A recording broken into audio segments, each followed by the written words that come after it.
क्या आप भी अजमेर जाते हैं अजमेर शरीफ पर चादर चढ़ाने के लिए, या फिर आप कभी अजमेर गए तो नहीं हैं लेकिन आप जाना चाहते हैं क्योंकि आपके मन में आस्था है, श्रद्धा है और आप अजमेर शरीफ पर जाकर अपना माथा टेकना चाहते हैं, सजदा करना चाहते हैं?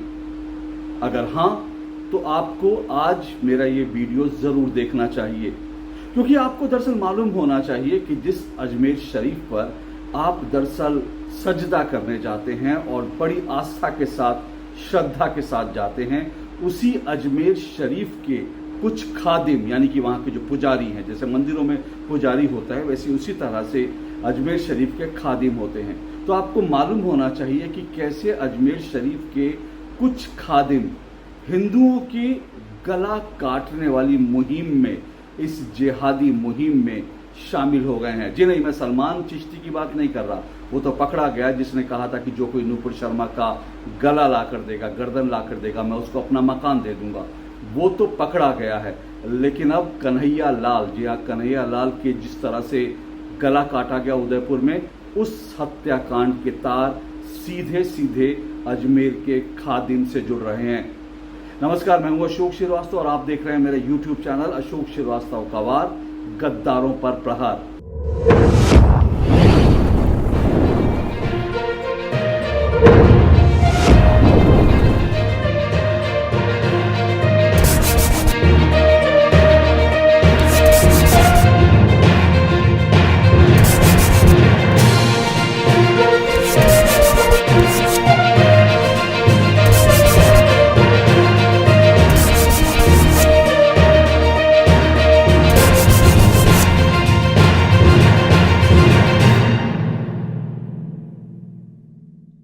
नूपुर शर्मा की गर्दन लाकर देने वाले को अपना मकान देने का ऐलान करने वाला अजमेर शरीफ का खादिम सलमान चिश्ती पुलिस की गिरफ्त में है।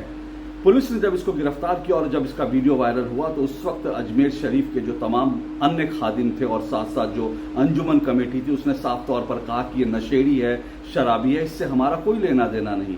लेकिन अब इस पूरे मामले में एक बड़ा खुलासा हुआ है और खुलासा दरअसल ये है कि गर्दन काटने का ऐलान करने वाला सलमान चिश्ती नहीं, बल्कि गर्दन काटने वाले जो लोग थे जिन्होंने दरअसल कन्हैया लाल की गर्दन काटी, उसका सर तन से जुदा किया, उन दोनों हत्यारों से अजमेर शरीफ के खादिमों के निकट के संबंध है। कम से कम एक खादिम का नाम इसमें साफ तौर पर आ गया है और इस पूरे मामले में एक बहुत बड़ा खुलासा है, बहुत सनसनीखेज खुलासा है। और अजमेर शरीफ का ये जो खादिम है, इसका नाम है गौहर चिश्ती। जी हाँ, ये गौहर चिश्ती अभी फरार है।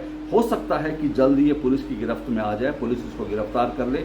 लेकिन गौहर चिश्ती के बारे में जो तमाम सूचनाएं मिल रही हैं वो बहुत ही विस्फोटक हैं और अजमेर को लेकर जो लोगों की तमाम धारणा है, उन धारणाओं को ध्वस्त करने वाली जानकारी है ये दरअसल ये जानकारी ये है, आप जैसा कि जानते हैं कि कन्हैया लाल, उदयपुर के जो कन्हैया लाल जो टेलर थे और जिनके बारे में कहा जाता है कि उन्होंने गलती से जो है उनके मोबाइल से नूपुर शर्मा के समर्थन में एक पोस्ट जो है हो गई थी, उनकी गर्दन काटने वाले जो दो आतंकी हैं, मैं उन्हें बार बार आतंकी ही कहूँगा, जो दो आतंकी जिन्होंने कैमरे के सामने कन्हैया लाल की गर्दन काटी, इसका वीडियो बनाया और उसके बाद एक और वीडियो जारी करते हुए कहा कि हमने इसकी गर्दन काट दी है और इसी तरह से हमारा जो चाकू है वो देश के प्रधानमंत्री, भारत के प्रधानमंत्री नरेंद्र मोदी की गर्दन तक भी पहुंचेगा।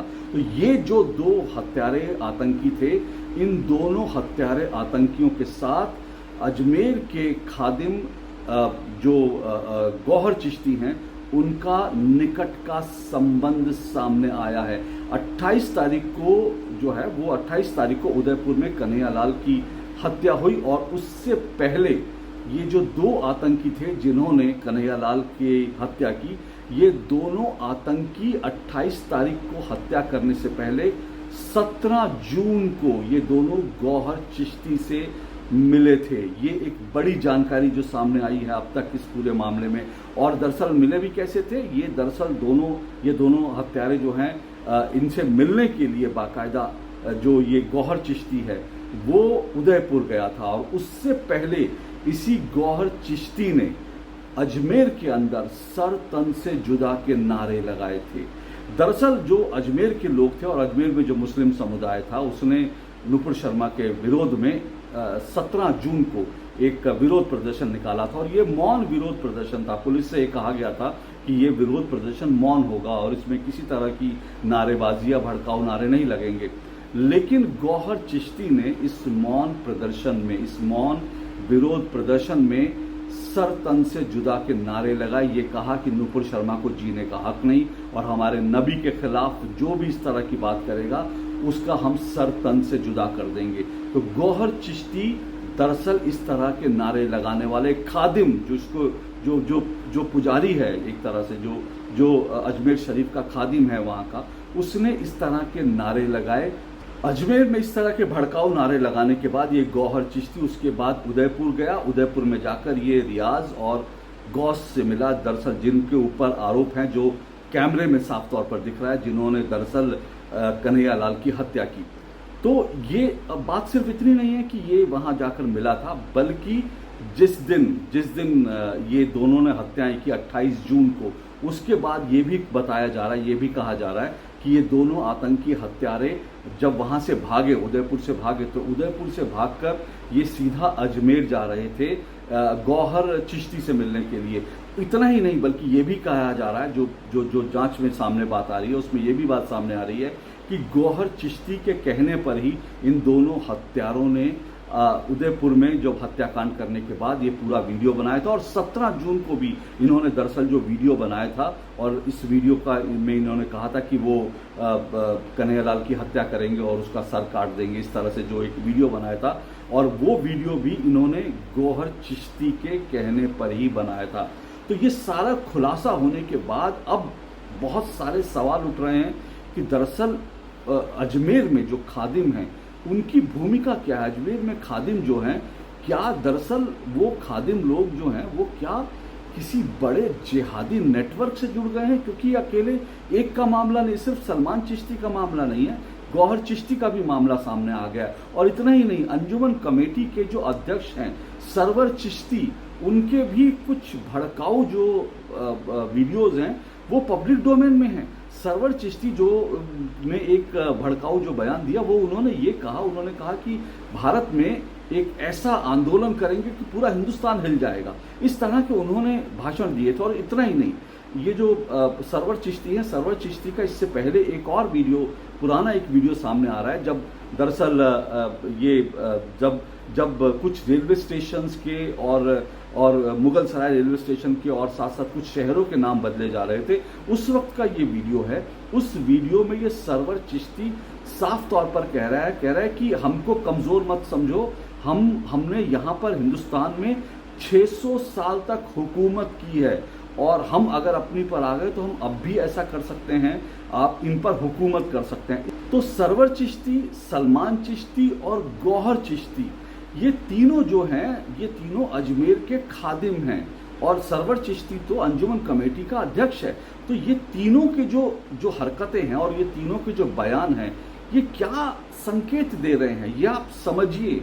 ये किस तरह की ये लोग जिहादी मानसिकता और किस तरह की हिंदुओं से नफरत करने वाली मानसिकता से भरे हुए हैं, इसको समझने की ज़रूरत है।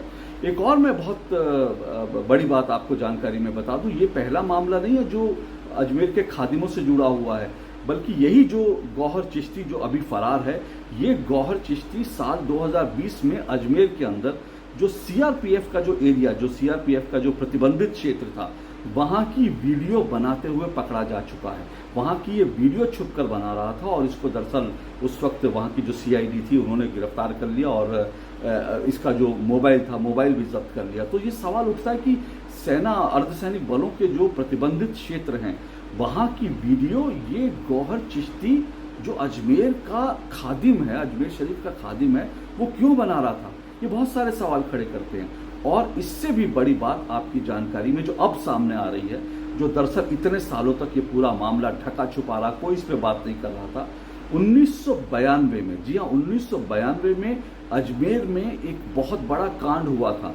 अब जो है मीडिया इस पर लिख रहा है, जब ये खादिमों की जो करतूतें हैं जब सामने आ रही हैं, तो अब मीडिया उस खबर के बारे में लिख रहा है। और दरअसल ये जो पूरा अजमेर का कांड है 1992 का, इसको अजमेर ब्लैकमेल कांड के नाम से जाना जाता है। इस अजमेर ब्लैकमेल कांड के अंदर बताया जा रहा है कि 100 से 150 लड़कियों की, जिनमें कई नाबालिग बच्चियां थीं, उनका यौन शोषण और बलात्कार कर रहे थे कुछ लोग। और जो लोग ये यौन शोषण और बलात्कार कर रहे थे, उसमें 2 मुख्य आरोपी जो हैं वो और कोई नहीं बल्कि अजमेर के 2 खादिम हैं। ये चिश्ती जो यहाँ के जो पूरा खानदान है, वहाँ से जुड़े हुए 2 खादिम जो हैं, वो इस पूरे यौन प्रकरण में, इस पूरे बलात्कार के मामले में वो इसमें आरोपी हैं। ये मामला 30 साल से चल रहा है और अभी तक इस मामले में जो है, क्योंकि अभी ये मामला जो है पॉस्को अदालत में पेंडिंग है, 30 साल से मामला चल रहा है और ये मामला अभी तक जो है, इसमें कोई बड़ा फैसला अब तक नहीं हुआ है। और ये तमाम सवाल उठाता है कि क्या दरअसल ये जो यहाँ के खादिम हैं, इनको कोई पॉलिटिकल कोई इनको पॉलिटिकल राजनीतिक संरक्षण भी मिल रहा है क्या, ये सवाल भी उठ रहे हैं।